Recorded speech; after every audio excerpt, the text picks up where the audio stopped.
I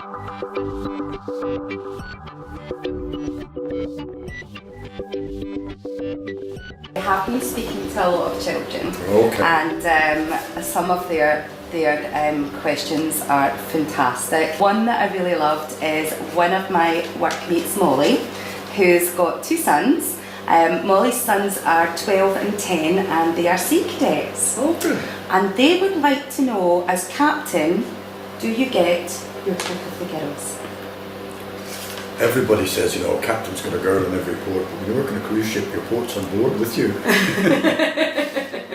You do get some attention. I have to say that there are some people that seem to think that it might be sort of feathering their cap or whatever, but nowadays, because of the way the world is and stuff, you have to be very, very impartial about everybody, because there are so many people out there that would just love to try and make a story out of it, make a story exists, so you just have to be very careful.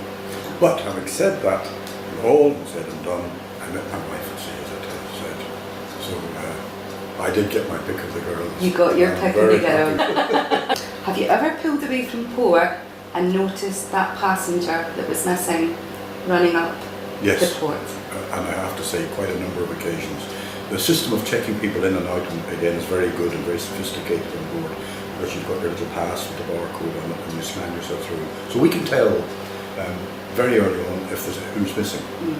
And what we do is we can't delay the ship. Everybody's told, and they're all grown-ups, they know the rules, and they're all told very clearly that the ship sails at 6 o'clock, they've got to be back by 5:30, and they've got a few minutes leeway there usually. So, and sometimes for whatever reason, maybe their taxi's been held up, or the traffic, or they've got lost, or just spent too much time in the shop or on the beach, you do have to let go of the ropes, because it's time to say, and you know, and what you do is you go on to the agent and take their passport and say, these people haven't made it back, no doubt they'll come down very shortly, can you look after them and make sure they get to the next port.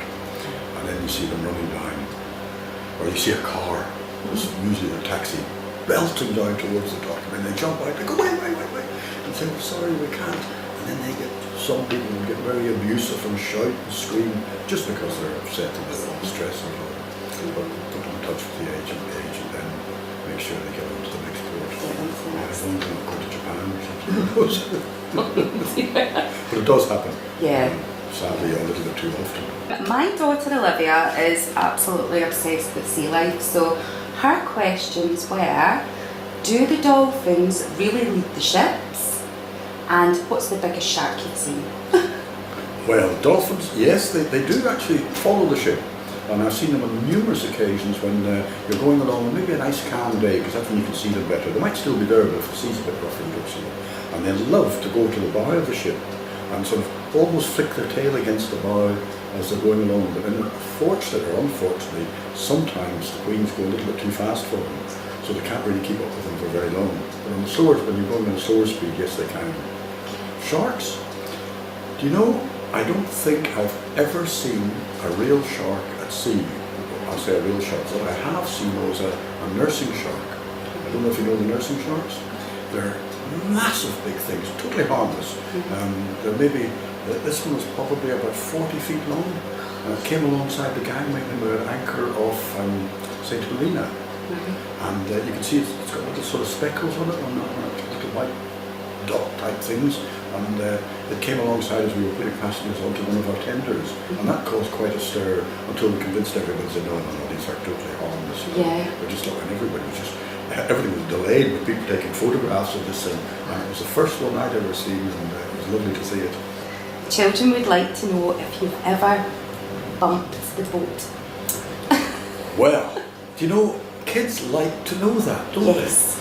I did a talk down for the local primary school here, and I told them about going around all these countries and and I said there was one occasion where I hit the bottom, and when I see them in the street, you bumped the ship, you they never forget anything about Sydney or Australia or all these other countries around the world. You bumped the ship.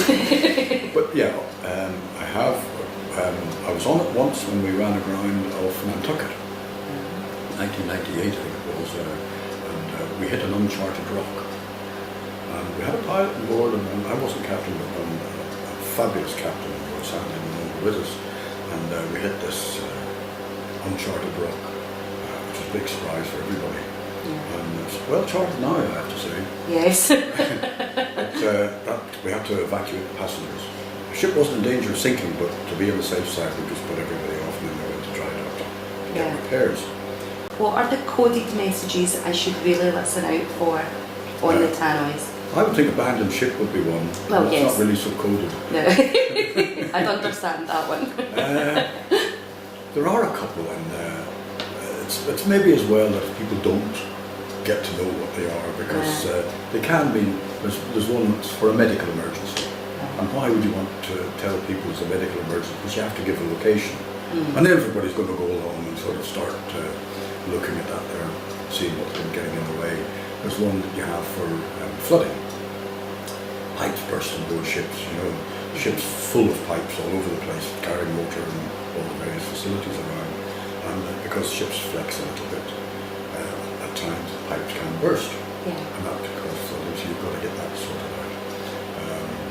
We used to have one on the QE2, and it was Niagara.